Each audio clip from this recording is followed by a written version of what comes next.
Welcome, everybody. This is Omar Serrano with the Tilted Lawyer podcast and our debut of a special segment of our show where we take your special situations having to deal with relationships and divorce, and we offer our perspective as family law attorneys. I'm joined by Ileana Rosa, attorney for how long now? 3, 4 years? 5 years? In California, yes. Almost 4, I Yeah. think. And me being over 10 years, we're going to offer you our opinions and analysis of some of your situations. It maybe pertains to you, but you're going to want to stick around. It's going to get real juicy. Let's get started. Whatever you might be going through and wherever you might be, this is Omar Serrano with the Tilted Lawyer podcast. I'm here to take your mind off of things. Yes, I'm an attorney. No, I'm not giving you legal advice. We're going to sit and talk like people, as these are the candid thoughts of one practicing attorney, and it's after hours. So have a seat. Feel free to have a drink and join me. Let's get started. Okay, so I found this post on Reddit. And it is a 23-year-old female, 23-year-old male. The question is that I'm unsure if we should get a divorce, and any advice would be appreciated. My thoughts are, if you're 23 years old and you're asking me that question, what are you doing being married? Yes. Jesus Christ. First question. What is up with that? But they have this scenario and they wanted some advice. I thought I'm going to give them some direction. I don't know what state this couple lives in. But they tell their whole story. So they say that this is, they met when they were 9 years old. They started dating at 12. Okay. Mind you, this was that middle school age of dating. Yeah, no S.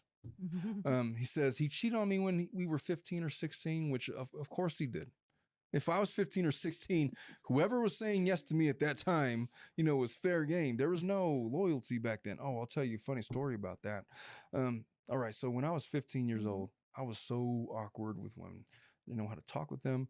I thought that it was like my big move was, I don't know how to talk, but I could sing mariachi. What? Spanish. No kidding. You in no Spanish? lie.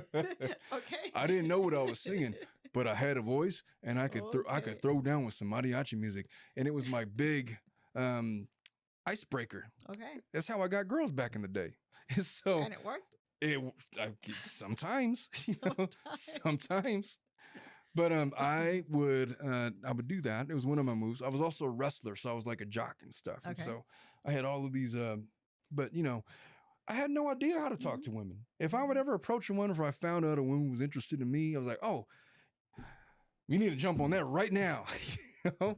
This was, well, not to get into too much in that story, but he cheated on me when we were 15 or 16. No S. So at this point, we're on again, off again, which continued until we were 17 years old. I just realized my daughter is 17. This is like, I feel weird now. I feel old. So I got a full ride across the country for athletics, academics when I was 18, my first and only semester there. I hated it. I hated the team, hated the coaches. I had no friends. He flew out to visit me and we got engaged at 18 years old. We flew back a little over a month later and we had a courthouse wedding. I came home from this and the semester was finished. Ileana, how many courthouse weddings have approached you asking them to annul the marriage? Oh, so many. Yeah. And did you have to explain to them that's not how it works? Yes. Yeah. Yes. I get a number of those. All right. Could I just say something to the young folks out there? Listen, you're 18, 19, 20 years old. What are you doing? Do not go to the courthouse to get married. Look, you're still a babe. I don't want to sound like the dad or anything, but you have no business getting married at that age. Why would you do such a thing? These are supposed to be your prime years to be single and discover yourself, discover your educational pursuits, to get your finances straight, to get all of these things in order.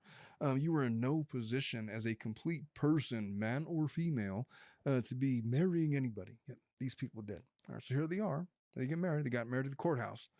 Let us continue. So he left for 3 months for training, which was difficult, but we did fine. He came back for a few weeks and then he left for a few more months for school for his particular job.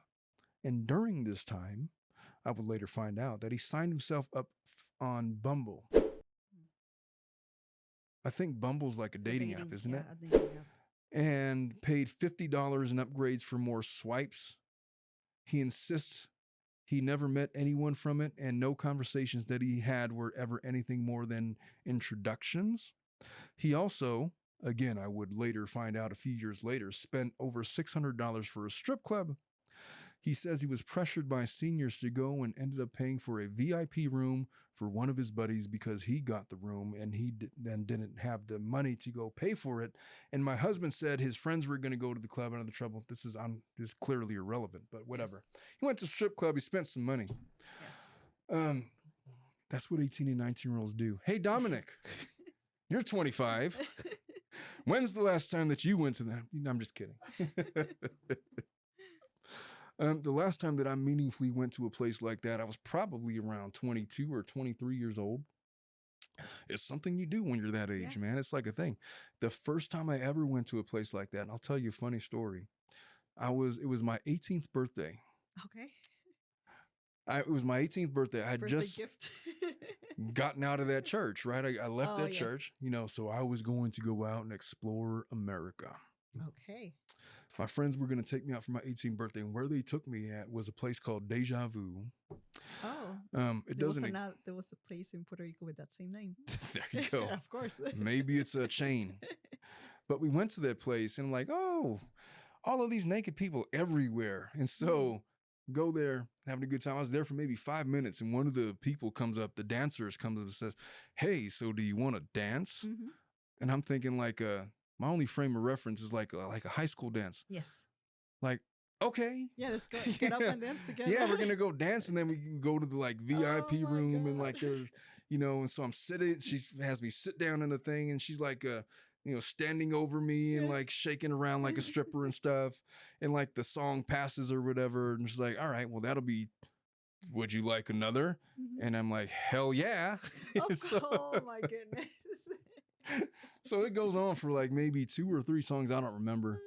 But then it's like, hey, so that'll be $60. I'm like, what do you mean $60? Like, that's all the money I got in the world. 60. At that age, yes. Yeah. And it was a startling reality to what happens at these places. So look, young people going to strip, folks, par for the course. That's why you don't get married when you're that age, because you're still kind of figuring out life and how everything works and everything. So continuing on, she says at 19, we moved states, got our first house together, which they're buying a house at 19. Good for them. Okay. At 20, he deployed. This would be a very difficult time in our lives. And even more difficult after he got home.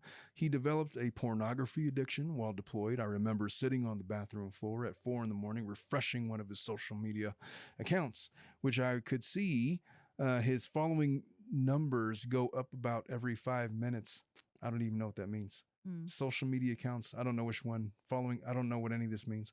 All porn accounts. I guess it's porn accounts. Okay. He pressured me for pictures and videos, and I would feel guilty for not doing the things he wanted. And I felt like if I didn't, he was just going to find out someone else to do it for him. I'm kind of curious where we're going with this. I know. Not what I was expecting. This took a detour. He came home 6 months later, and we were okay, except I noticed after a few weeks that as soon as he came home from work, he would practically beeline it to the bathroom and shower for 45 minutes. Sometimes I would even go into the bathroom after, and I could tell he dropped the bottle of lube on the ground, and it was all slippery. How water soluble does the lube have to be still be there after the shower? I have no idea. I don't even want to know. No. Or if I could see the ring on the counter from the bottom of the bottle. All right. So I did my best to try to ignore it until one day I saw a charge on our accounts for $30 to someone with a very interesting name. I confronted him, and he immediately looked away, took in a deep breath, brushed his hand through his hair, and sputtered out a quick excuse that it was his buddy's wife who bought them all lunch during work. I don't know why, but I said okay and left it at that. He got up a few minutes later saying he felt sick wanted to lay down. I got a text from him about an hour later saying he was sorry, that he developed a pornography addiction over deployment, and he sent money to a girl for her premium Snapchat or something. Okay. He says he felt so guilty he couldn't even look at anything, and he deleted her rights after he sent the money.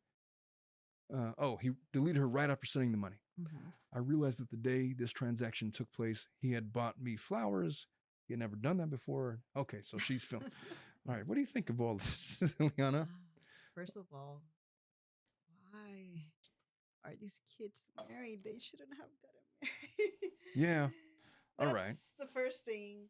Second, yeah, just What if you found your husband with a bottle of lube that was still the remnants of in the what is that story all about? And he's giving money to some girl on Snapchat?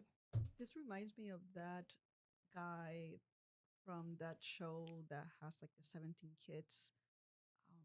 What show was that?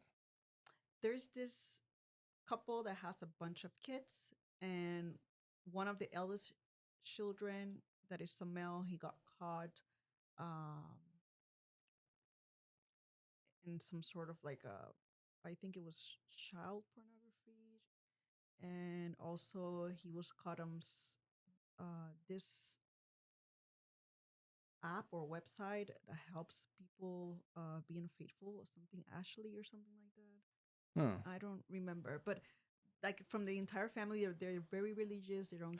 Oh yeah, you're talking about they were like, I They forget don't what the show was believe in. called.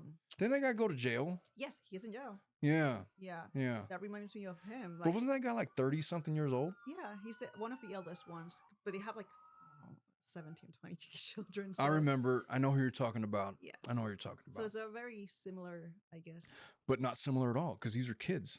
Well, that just like discovering that's true. the wonders of Snapchat, I guess, and strip clubs and pornography and all of these things. And they're getting over whatever. They're discovering America, right? Mm-hmm. They're discovering themselves. All right. So here. If they weren't married, that probably would have been deemed par for the course. Yeah. Yeah. No shit. You're a child. Age, that's yes. Yeah, that's. Yeah. All right. So continuing on. Oh, it's more? Oh, there's. I picked a doozy of a one. I know. You know? All right. So she says, sometime later, maybe weeks, maybe months, I woke up to a message from an old acquaintance on certain social media. I think we were still 20 or maybe 21. I don't remember what exactly she said. Something along the lines of, I just wanted you to know XXXX said this to me. I guess they're Xing out the name or something like that. He had messaged her the night prior whilst driving at a friend's house down the road that he loved and missed her. I wish so badly I could remember more, but for some reason I can't. I know she said something like, you can't be saying this, you're married. And he said something along the lines of, I don't care. All right. So I guess she's learning that guys probably messaging other chicks, infidelity, whatever. Okay. So I screamed at him to wake up, but he was still drunk. I told him I wanted a divorce. I locked myself in the bathroom and I don't mean to laugh. I locked. This is what family law has done to us. I laugh because it's just, yes. I hear these stories all the time. I know. So I locked myself in the bathroom and hurt myself because I wanted to feel anything other than how I felt at that moment, which I would surmise, I would opine, that is a very juvenile response that one would have when they're a teenager. I don't know how much time has passed when he opened the door. He said he didn't send those messages. He said that he left his phone plugged into the speaker and his friend was using it to play music. He said his friend must have seen the girl's story and messaged her trying to get nudes. He even pulled out his phone with proof, a text conversation between him and his friend confirming that the friend in messages had messaged her and said he was sorry. I don't know why, but I believed him immediately. It's a good friend covering up for him. I mean, I don't know. That is a good friend, I guess. I remember having the most euphoric feeling of, I don't know what the world is, but whatever you feel, whenever you let out a breath, you've been holding and say, oh, thank God. I don't even know why that's a weird line of. I know. So I'm getting frustrated writing this because I'm realizing how much I'm forgetting, and I feel like, okay, this is a child reading. I feel like we should get to the point at some point. I know, like, what's the question? Yeah. I'm going to skip over a lot of this. The question is, here's the too long didn't read version of it. So I married young. He's in the military. History of infidelity on his part, verbal abuse on my part, and lack of support. Have had successful marriage counseling in the past, but we're at the point where we feel like we want different things, but both of us still love each other and don't want a divorce. Neither of us know what to do. Oh, well, why don't you come to Uncle Omar? Uncle. Let me tell you what you guys are going to do. All right. I'm going to speak my piece. Yes. I'm going to let you speak your piece. But listen, you guys are kids. Yes. Right now, you guys are 23. You guys got married. You guys met when you're freaking 7 years old. 7 years old. You know what I was doing when I was 7 years old? I was still in a Ninja Turtles. I think that was a thing. He-Man. He-Man, Inspector Gadgets. I was into Legos, right? And then, middle school, and I was awkward with girls, and I developed and I evolved, and every part of my evolutionary process was me adding another layer to what I was going to become. And the process of me adding layers to myself really didn't stop until I was about 30 years old or so. And even then, I mean, it's hard to say because I was in law school where I just kind of shut everything down and there was nothing but you're learning the law now. Yeah.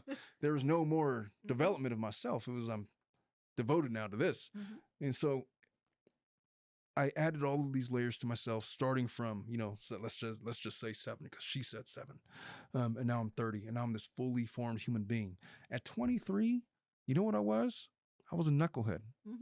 I was an idiot. Yes. What was my ability to talk to women? None.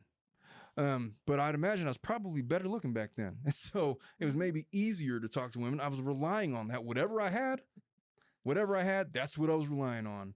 Maybe it was the mariachi music. Maybe it was the... We're going to have you do that in some other show. I would never. But look, man, we get around and we rely on our strengths and our weaknesses. And we're trying to figure out the world and how we relate to the universe, our limitations, our strengths and weaknesses. And clearly that's what this young man was doing. And look, he met you when he was 7 years old and you're all he's ever known. And in the midst of all of that, he has been at the same time awkward with you. He's learned how to be with you and he's still awkward with you. He still can't even express to you his feelings. He still has this sense of adventure where he's still trying to determine his limitations, his physical limitations, his strengths and weaknesses, how to interact with human beings, not just women, how to interact with the world, bosses, academic pursuits, physical pursuits. He doesn't even know what he's going to be, in the next 5 years. That question, where are you going to be in the next 5 years? I don't effing know, man. Hopefully employed by you, gainfully employed with a raise because I've done such a wonderful job. I hated that question for interviews when I was that age. But look, you guys don't know what you are. And you're not going to know what you are until much, much later in life. If you guys find it in your hearts, look, listen, you guys say that you love each other. Great. Wonderful. I don't deny that that's true. I had best friends in elementary school, had best friends in middle school, high school, and all of that. I don't talk to any of them now. All of that world is completely erased from me. If you guys were to get divorced now at 23 years old, never mind the legalities of it, but if you get divorced now, let's call it a short-term marriage of 5 years. Okay. Neither one of you have anything. You don't have minor children, thank God. You don't have any assets, probably. Oh, they did buy a house together. Yeah. Well, whatever, sell it, split the proceeds, move on, travel the world, use the money from the equity of the house and go take a tour of Europe for a year, 6 months, whatever. Go find yourselves. There's never going to be another opportunity in life where you're ever going to be similarly situated to be able to do such a thing. Why wouldn't you take advantage? Do it. Or try to make this work that's already clearly doomed. You guys have already clearly lost respect for each other as a result of infidelities and all of these other things that you think is going on and the bumble and the lube in the shower and whatever the stat story was. I didn't read this whole thing. There's a lot more to it. I just don't want to get into it because they're all leading to the same place. Yes. Should we get divorced? The answer is, from my perspective, unequivocally, yes. There's no harm, no foul. You tried it and didn't work on. It's going to be a conversation starter for whoever comes next. And guess what? If you guys circle back to each other, say at age 30, Dominic, you're 25 years old. I don't want you coming to me for any reason telling me that, hey, should I get married? No, Dominic, you should No. not. Why would you ever do that? You got another couple years to develop and all these things. You got to get your finances straight. You got to get yourself situated. Bind yourselves. Don't worry about him. He shouldn't be worried about you. You guys are children trying to play a grown folks game. And it's bound to failure. It's already failed. You guys took vows to each other that you guys have already broken. What's the point of staying married? What for? If you guys stay married at this point, it's going to be for nothing more than ego and the embarrassment of getting a divorce. But hey, newsflash, nobody expected you guys to stay married anyway. Exactly. You guys didn't even tell anybody that you guys are getting married. You guys went to a courthouse to get it done. You didn't have this big, huge family get together and thousands of guests and pay for the $50,000 wedding and honeymoons and all of that most people, advisedly or not, end up doing. So look, nobody expects you guys to stay married. So if you guys were to get divorced now, you're starting over. If you guys really love each other and believe this is true love, it's like going to be this perfect love story, fine. Find each other at 30 years old when you guys are completely developed and finished human beings. What's the point in trying to go through all your failures now? Get it all out of your system. Let him go out all the strip clubs and find out that, hey, them girls are just trying to get your money, man. They're not trying to, they're not really all that, let him go on all of the Bumble and stuff and let him go on let you do whatever you want to do. Why would you try to, in the name of nobility and ego, try to maintain a marriage that has already failed? According to what you've just said, marriage is a commitment to each other. It's a wholehearted death to self. It's a wholehearted commitment to another person. You're in it not because you shouldn't be in it because you think they're going to make you happy. You should really be in it because you think you're going to make them happy. And your job as a married person for every day that you're married is to try to strive for the goal, and you're going to fall short. And if you're not equipped to handle that encumbrance that you've placed on yourself, then you're going to find excuses about why you shouldn't be married, and you're going to go out and there's going to be infidelities and there's going to be all of these things. Oh, I went out because he wasn't paying attention to me, but this other guy at the flower shop, I don't know, the flower shop or the gym or whatever, is paying me attention. Yeah, because every other guy is paying you attention. It's not that difficult to get attention out in the world. And it's doomed to start, or it's doomed from the start. Yes. Here's my advice. Cut your losses. What is the losses? Sell the house, split the proceeds, split the equity. There's not much complicated in the way of legalities and all of this. Thank God you don't have children. So take advantage of it now, because I'll tell you what's going to happen. If you don't do it now, next week, you're going to be knocked up with twins. And then it's like, oh, we're staying together for the kids. And then 5, 6, 7, 15 years later, you're going to be asking me the same question. But then we're going to be talking about alimony and child support and child custody and child visitation. You guys are going to have a lot more assets and debts, and it's going to be a lot more costly for the both of you, not to mention you're sacrificing time. You know how precious time is. You don't get the time back. Right now, you're 23. You're young. You're at the peak of your physical looks and appearance. You might not be at the peak of your finances, but never mind that. You don't need all that. It's a trade-off. And so go out and find yourself and come back, circle around to this marriage question when you were a fully formed human being, financially stable, mentally stable, and ready to surrender yourself for the happiness of your partner. That is my advice. What say you, Ileana? I almost called you Natalia. Oh, God. Well, I mean, definitely they need a divorce. My recommendation would be just to get divorced. Like you said, they're so young. There's no need to stay in this marriage that evidently is not working out. Yeah. Coming from my experience with my clients, I hate it when people come to me and they have been in this long-term marriage and they tell me that they saw the red flags in the beginning and that they should have gotten out of that relationship so many years ago, and now it's more complicated, and they try to find this sort of like thanks from the other party or some sort of price for staying for so long and going through so much. And guess they what? feel like they should be compensated. Exactly. It doesn't exist. At the end of the day, you're not gonna get compensated for staying in a marriage and trying to make it work when evidently it's not working. Would you like a gold medal? Was it that difficult? Do you want to be Yes. rewarded for your years of sacrifice for staying with such a horrible man or such a Exactly. horrible woman? Do you want them to apologize to you? Do you want them to acknowledge how much you've sacrificed and how much you've given up?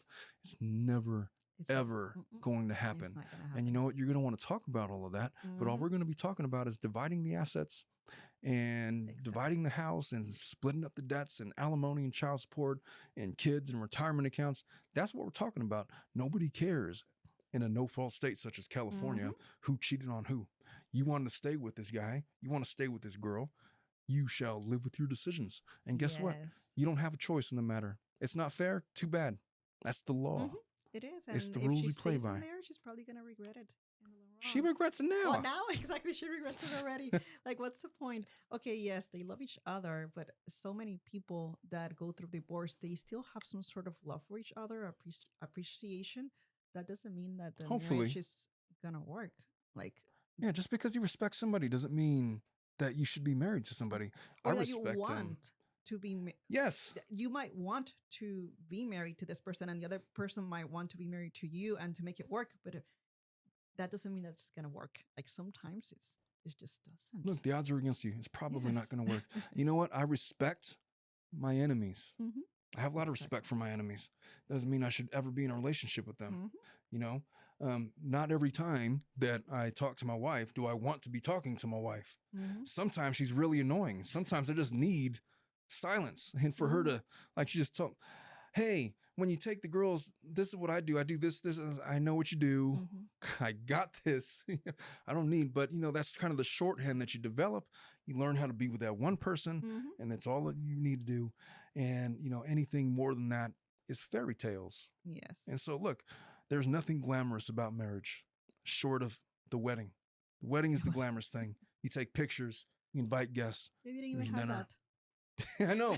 At the courthouse. Oh, it was freaking Fran, the court clerk, saying, well, I guess you're man and wife. You know? And I think that's also one of the issues with when people get married. No offense to anybody named Fran. I apologize. It's just the first. When people get married so young that they think that marriage is this fairy tale all the time, and they keep trying to make it work, and they don't realize that it's not really. Well, you know what I find? I find that one person is usually more invested than the other. Yes. That's And true. they are all in. And they are all in. I want you to imagine, okay, you're all in with this person, but they are not all in with you. And they might have, you know, 1 foot in, 1 foot out. They've been ambivalent about the whole thing, and you don't know how to interpret that. And so you give your all to this person. Yes. And, you know, you're frustrated or you sacrifice all of these things, and then it doesn't work out. And then even in the face of it not working out, you're still investing, still trying to give, and you're still trying to do all of these things. It's a very difficult position to put yourself in. It is. But that's the reality for like most marriages, because at varying times, you know, people change their level of commitment. Happens a lot. And so if you're wanting to stay married for stubbornness and you already know that it's not going to work out because of all of these different things, you keep on making excuses for the other person, you're bound to further misery and strife. It's just the way that it works. And you and I have seen it so many times that the longer you involve yourself into something that's very clearly not going to work. Look, there is times in a marriage where things should be salvaged, you know, because whatever your complaints against him or her, it's not so egregious as to break the chains of a marriage. And it's not so obvious that, you know, maybe you're older, maybe you're in your 30s or your 40s, or maybe you guys have kids together, all this kind of stuff. And then it's not just stay together for the kids. It's because, look, nobody's perfect in anything. And if you're accepting somebody in a marriage, you have to, Jordan Peterson says something, when you marry somebody, you have to accept that person all the way down to the depths of hell. I love when he says that. He says all the way down to the snakes. You accept that person for the best of what they are, but the worst of what they are, at their absolute worst. When you see them doing whatever it would that would make you look at them as a, you know, pure evil, you accept the good and you accept the evil and you accept all of it. And at the same time, you expose your snakes because, oh, you have some snakes. You got Everybody things. does. Yeah. And so they're accepting you and you're accepting them. And there's Mhm. going to, because there are snakes and because there is the depths of hell in that Mhm. person, there's going to be bumps. And it's going to hurt your feelings. You're going to get your feelings hurt. Mhm. There's going to be times where you feel absolutely devastated, and your soul is penetrated by whatever evil that you've chosen to accept by Mhm. accepting this person. Do you get divorced every time that happens? No, because No. nobody will stay married. Look, older folks, people in their, it's funny. I get clients of all ages Mhm. in their lower 20s Yes. to, let's say, north of 60. Mhm. It's not uncommon for those that are married and they're still married in their 50s and 60s to say, you know what? We're canceling the divorce. All right. Oh yes. Because where are you going to go? You've invested all of this stuff, Mhm. and you've invested into this person, and you have moments of weakness and you have moments of anger and whatever, but you stay together because of what you've built. But at 23, you haven't done any of that shit. Just go. Mhm. Just go. Do something else. Go find yourself. Consider yourself lucky for not having stepped into what is very clearly going to be a toxic marriage. What do you Mhm. think is going to get any better? It's Bumble today. It's going to be Snapchat tomorrow, or Tinder the next day, or whatever the dating sites are. It just keeps getting like every time you, I mean, as you continue reading, it was just getting worse and worse and worse. Like it's not. I don't think it's gonna get better. Well, here's the thing. When you enter into something Mhm. that you undertake Mhm. at a very young age, you are conditioned Mhm. by your feelings and your thought processes at the time it began. Mhm. If you are now 40 years old, all of the emotional scars that you entered into the relationship with in your teenage years and your 20s Mhm. remain. And you know what sucks? A lot of those thoughts and insecurities are adolescent insecurities. Mhm. They're juvenile insecurities. They're juvenile deficiencies that you would never have had you met this person in your 30s and 40s. Mhm. But the fact that you're carrying around that immaturity with you because it is the scars of immaturity and you're attached to this person while they were developed, it's very difficult to shed yourself It is. of those deficiencies.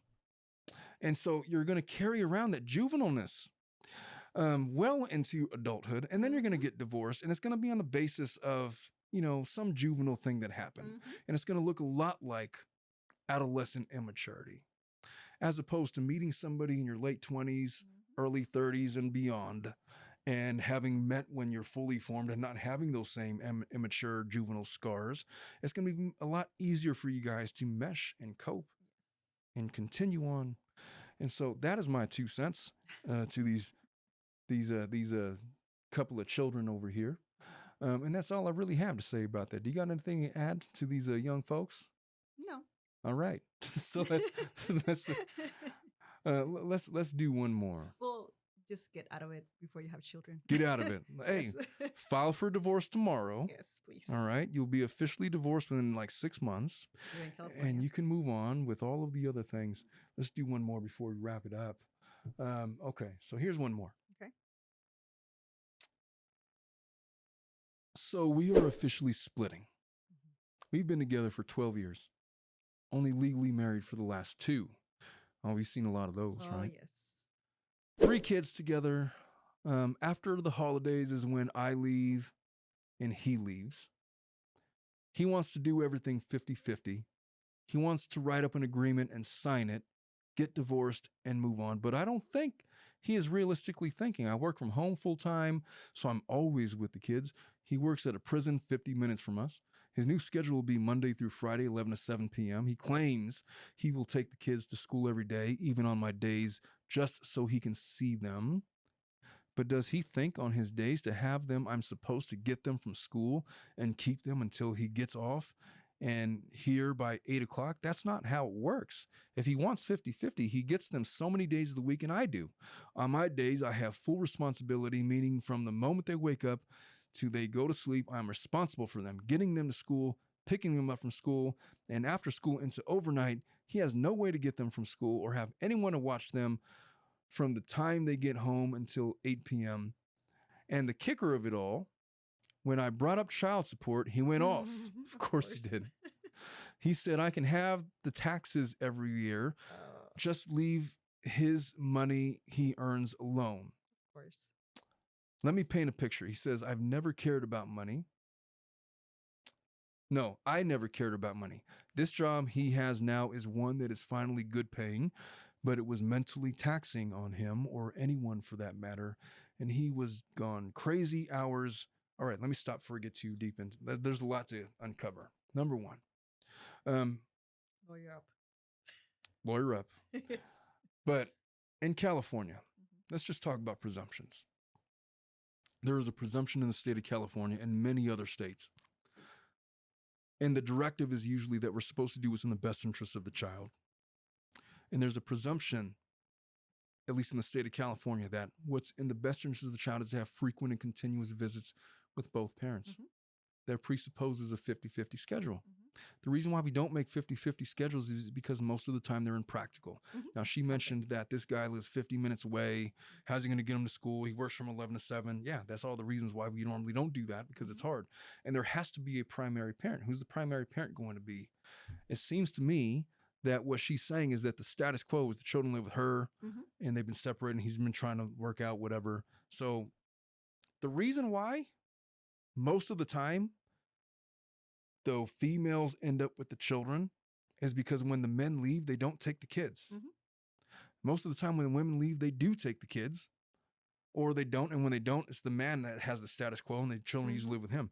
But the court has to determine whose house we are going to have the children reside for purposes of residence, meaning school and all of these other things.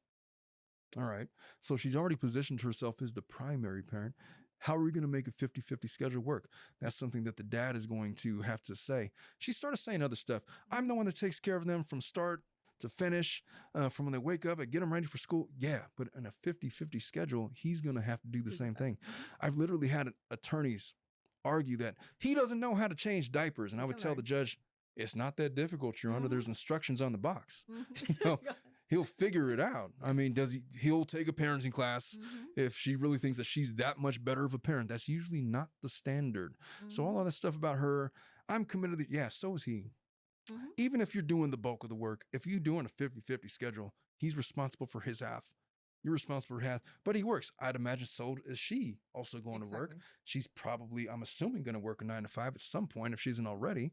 And if she isn't, the question is, why not? So he's working 11 to 7. All right. And she's going to work 9 to 5 or some other schedule. You guys are both working. You guys are also both entitled to put the children into healthcare, daycare. Yeah. So those arguments do not presuppose that she should be the one to have custody. Now, what she said, it goes into child support.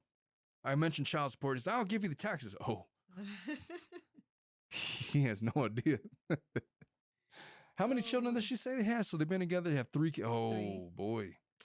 That's probably, I don't know what the income is. She says that he finally has a good paying job. I'm going to assume that she doesn't. Let's just assume she makes minimum wage at $15 an hour. That's $2,600 a month. I'm going to assume that she means by a good paying job, something north of $5,000 a month. Maybe. If he's 12 years in, maybe let's call it $7,000 a month. That's usually at least north of $1,000 in child support, at least. And he's probably going to be paying that, regardless of whether or not it's a 50-50 schedule or not. Yes, exactly. At least the way they do it in California, it's all based on guidelines. They take your income and her income, the percentage of the time of the children, there's some other factors that don't matter as much, and then they spit out a number. And even if you have 50-50, somebody's paying somebody child support. If one's income is higher than the other, you have to be financially responsible for your children.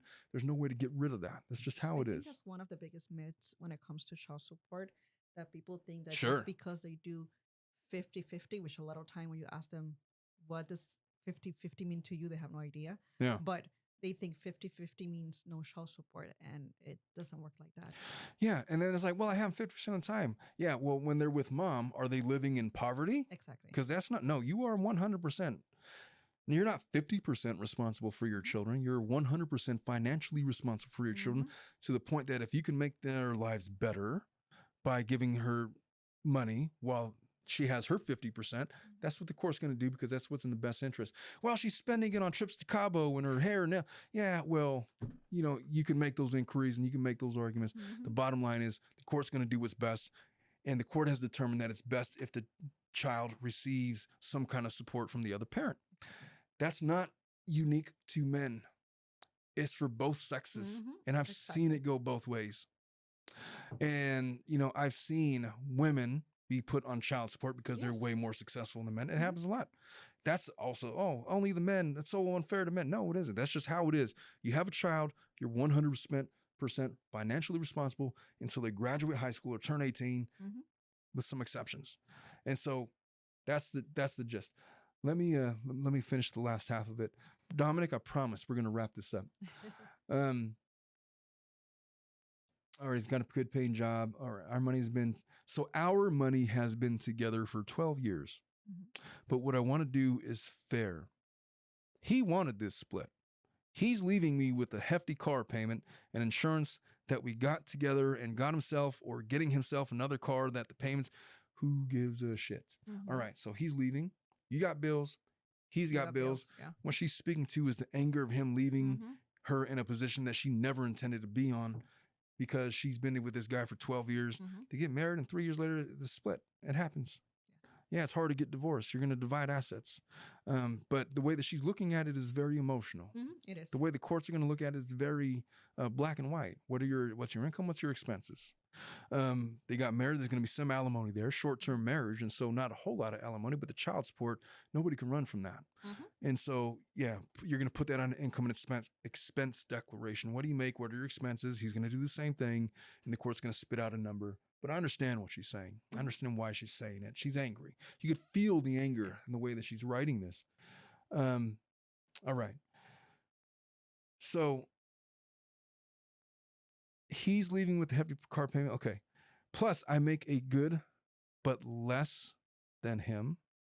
He jumped at the gun and said, no, it's 50-50. I won't pay. I talked to someone. But when I told him that's not how it works, this is weirdly written. One parent has custodial and one has joint, no matter 50-50. And I could get it if I desired. I guess the guy is claiming that I could get 50-50 if I want to. He's saying, I talked to an attorney. They promised me I'm getting 50-50. If I were to talk to the guys, like, it's not that simple, buddy. You're going to have to come up with a plan and make sure that it's feasible and all that kind of stuff. Anyway, so he told her that. We get a lot of that too, right? The guy's like, oh, I'm going to get an attorney, get all this stuff. I'm going to win in court. All the time. Family law people talk like that. He ruined, all right, here's where the emotion comes in. He ruined this family. He is splitting us up and blindsided me. I don't want to hurt this man. I do love him. But what about me? I'm supposed to let him get away with everything and live carefree just to be nice and avoid fighting in courts. That's not how it works. And I don't think he gets what 50-50 means. I don't think she gets what 50-50 means. Neither one. And my question is, what is he getting away with? Like, whenever people tell me, oh, he or she's getting away with it, what is he or she getting actually away with? It's the emotional, the emotional blah, the emotional tumult. Yeah, I mean, the emotional wreckage. Just getting a divorce? It didn't work out? Yeah. He said he was going to be with me forever. Well, he doesn't love you anymore. He's gone. He's done. He decided he's done. That's the reality of it. Well, we could have gone to counseling, but he didn't. And it's over. Look, sometimes you have the opportunity to decide whether or not you want to stay in a marriage or make it work. Sometimes you don't. And if he leaves, there's nothing that you're going to do or say or ask of the courts that's going to get him to pick up and say, all right, I'm coming back. That's not how it works. No. 50-50 has nothing to do with you. 50-50 has everything to do with children. You're going to have joint legal custody.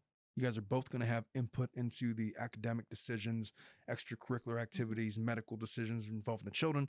You guys are going to both have joint physical custody, and you're going to have both have access to the children. Somebody's going to end up with a visitation schedule. There's going to be a primary parent. And 50-50 literally means time with the child. Everything else is just a legal misnomer. It really doesn't mean anything. So percentages is, custody time. And so she's very emotional and she She is is. very angry and hurt. She's given this man 12 years of Her life. her life and it didn't work out. And they got 3 kids together. She never imagined when she was 6 or 7 or 8 years old that she would ever be in this scenario where she's having to pick up the pieces of a broken home. But the reality is that the human condition does not lend itself to most of these situations ending in success. 56% of all marriages end in divorce, and hers is one of the majority. And now this is her reality, and yeah, it sucks.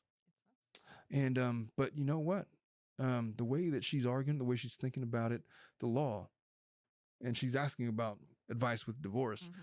She's asking about how fair it is or how realistic it is that he's going to get a 50-50 schedule. I'm just going to say this. Based on what it says, it's unlikely that he's going to get 50-50. He lives 50 minutes away. The work schedules and all. The child has to live somewhere for the purpose of the school. If the status quo has been that the child has resided with mom, however that happened, the courts are inclined to keep the status quo. So likely she's going to be the primary parent. He's going to get visitation rights. What's the visitation going to look like? Probably something like alternate weekends. Maybe Friday after school to Monday drop off, and you get Tuesdays and Thursdays midweek. You come and drive your, pick up your child and take them to Chuck E. Cheese or something. I would offer that to any parent, but the reality is most of them are not going to exercise it. Why? Because it's a 50-minute drive. That sucks. There's probably traffic. That means you're traveling 100 minutes round trip to go spend a couple of hours with your child. I love my kid, but most parents are going to be like, I can't. It's just too much. You're right. And usually what happens in those scenarios is that if their house is also 50 minutes away, they have to spend during the week these couple of hours in the middle, usually of nowhere, and have to spend money on food. Exactly. And entertaining the child because they're gonna get bored easily. Yeah. And then not only is the time, is the money that it's is gonna have to be spent during those few hours just because you're so far away. And sometimes it just doesn't make sense. It's a lot. It is a lot. And yeah, what are you gonna do? You're gonna go to Chuck E. Cheese, you're gonna go to the park. You know, I mean, how Free, but I mean, sure, it's free, but then you got to entertain yourself and the kid for. Look, I don't know how recently weather, you've been to the park. Hot, if it's too hot, if it's too cold, and plus the kid gets bored within like 10 minutes, and it's like, all right, so now what? I don't know. Let's go to McDonald's or something. You know, what my move used to be. I used to take my daughter Raven to McDonald's on the playground. Yes, and I would study for the LSAT or law school or whatever. And she would be in there for hours, and I would be in there in my books, you know, reading. That was my move because, you know, all the food and drink is there, and then, you know, go play with the playground or whatever. That was my spot. I had a special one. It was off of Central and Mission, I think. Okay. That was my one in Ontario, I think. Okay. It doesn't matter, but that was my move. But if you're not doing all that, it's just you're there with the kids, you're going to get bored. It's going to be a hassle. It's going to be stress on you mentally. It's going to cause a lot of anxiety. It's going to cause a lot of things. The exchanges and all the stuff, it's hard to do that. That's why a lot of parents end up with these alternate weekend. It's not the default. It isn't. It isn't. The default is always 50-50. But how practical is it? At least she's on the right track with that. Yes, she's just not... She's just mixing issues. Yeah. Like the whole 50-50 and the probability of him getting 50-50 has nothing to do with the years that she gave to the marriage and whatever she thinks is fair and all that. Like it's completely separate. She's very hurt. She's very emotional. She's very clearly heartbroken. And when you're in that state, it's almost like a mental illness. Like everything that she is saying is colored by the hurt and the pain that she feels. And that's why so many of these end up as these contentious adversarial things. You try to say, oh, you guys got to co-parent and be peaceful. It's hard to do that when you're literally having to cooperate with the person that you, in your mind, has ripped out your heart and set it on fire in the worst way imaginable and left you to pick up the pieces. And they're saying, I'm abandoning you. And you're trying to find your way as a single mom or a single dad. It's hard. It hurts. It sucks. If you've never been through it, it sucks. And that's what she's going through. But that is a separate issue from a custody and visitation schedule. Your children had nothing to do with that. You know 50-50. What? Your child still loves his dad. Your child still loves you. and he deserves to not have the name of his father sullied because he broke your heart. He's going to learn down the road. Now, look, whatever domestic violence situation might exist, whatever exists, your child is going to go through phases with each of you. He's going to view his dad as a superhero. He views you, the mom, as a superhero. And that's going to last until he's old enough to know better. And then at some point, your child is going to run into his own deficiencies as a human being. And he's going to blame you specifically. And he's going to vilify and demonize both mom and dad. And then at some point, as he gets older and confronts the realities and the challenges of the universe, he's going to, at long last, humanize his parents. But there's a whole process. And you know what? That child deserves to go through those 3 stages without your interference. And this is how the state of mind that this lady is in. She's in danger of alienating father from child. This is how it starts. Your dad is a piece of S and all of this. And, you know, I don't want to get too far into that, but it's because I'm not saying that that's going to happen, but this is kind of the mindset where it originates and it starts. And so whoever this lady is, and she apologizes for rambling, she's in a messed up place. I sincerely sympathize and empathize with her situation, but she has to be adult enough to separate the two. Look, you are hurt and you had your heart broken. He left or she left. And this is now, you're going to have to find your way as a single person. You have to start over. You never imagined that this would ever be the case, but it is. And it's going to be okay. I promise. It is. I promise. There are people that are out there that are going to take care of you and be better than him, or take care of you better than him, or not even better, just, be better suited for her. And he's clearly already moving on. Does this make him a bad person because he decided to leave the relationship? I have no idea, because I'm not there living with them or experiencing their relationship. I don't know what his side of the story is, and it doesn't matter. Just because people separate doesn't mean that one person is necessarily good or evil. It just means that you guys are human beings, that it just didn't work out and you guys separated for a million different reasons. And here we are. We have this child now, this creation of our DNA, and we have to find a way to get him through all of this. And so what is my advice for her? My advice for her is to look at this very clinically, to keep all of the emotion that she clearly feels separate. Go see a therapist, a really good one. I was going to say that. Yeah, weekly if you need to.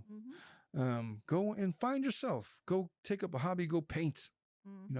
In the time that dad has the children, if he wants the 50-50, fine. Thursday to Monday night. And we'll do it that way for however long it works, and then use that time to go find yourself, take up a hobby, go find different things to do.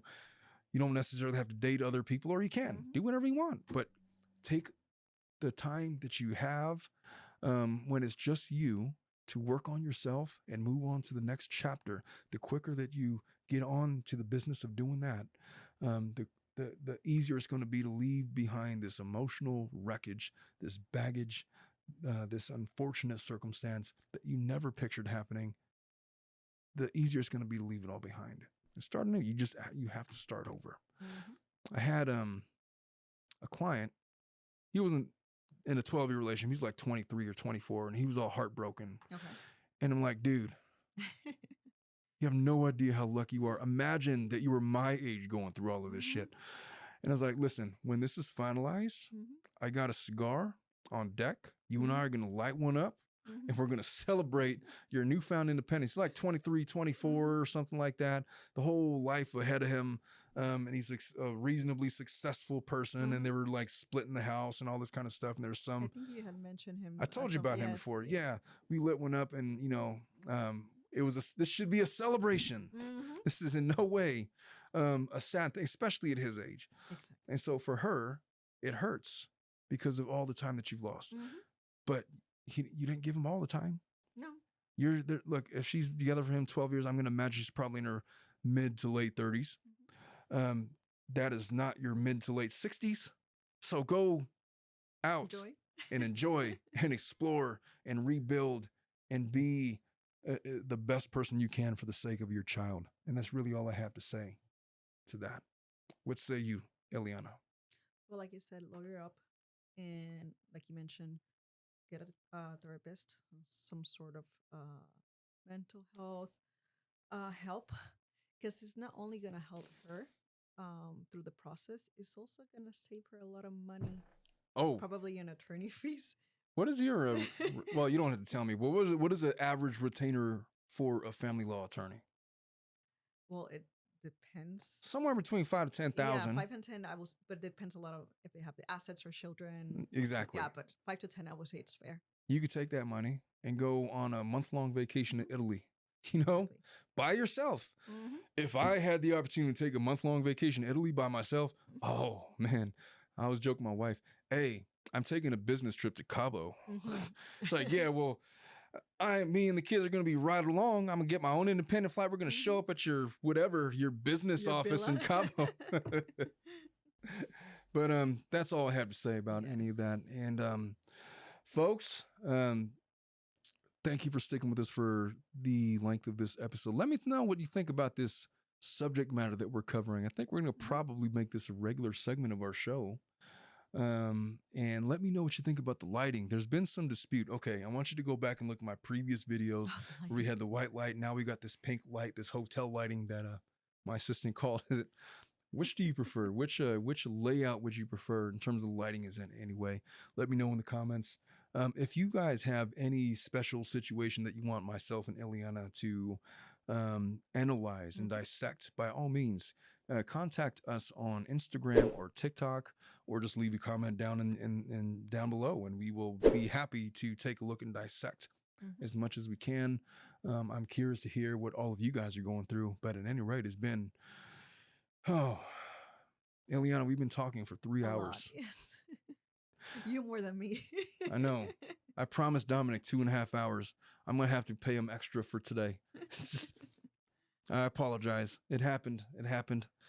But thank you guys for, this is now episode, what episode are we on? 55 to 6, 57. 57. I think I took the 57th administered LSAT back in 2008. I don't remember. I didn't even know there were numbers to it. Oh, there were, because I downloaded all of them. I took them all because when I was practicing studying. Okay. Yeah, I don't remember which one it was, but I took one. I just remember studying from a book. So. Yeah, well, for all of you, I love you all. And if you're new to the channel, well, welcome to the TLP crew family. Make yourself known in the comments. Don't be a stranger.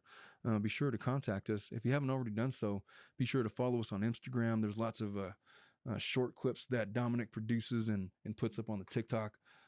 Get to know us. We're going to start putting out daily content. We're all in on this. We are still on track to hit our goal of 10,000 subscribers. And when we do, Ileana has promised that she's going to dye her hair blue.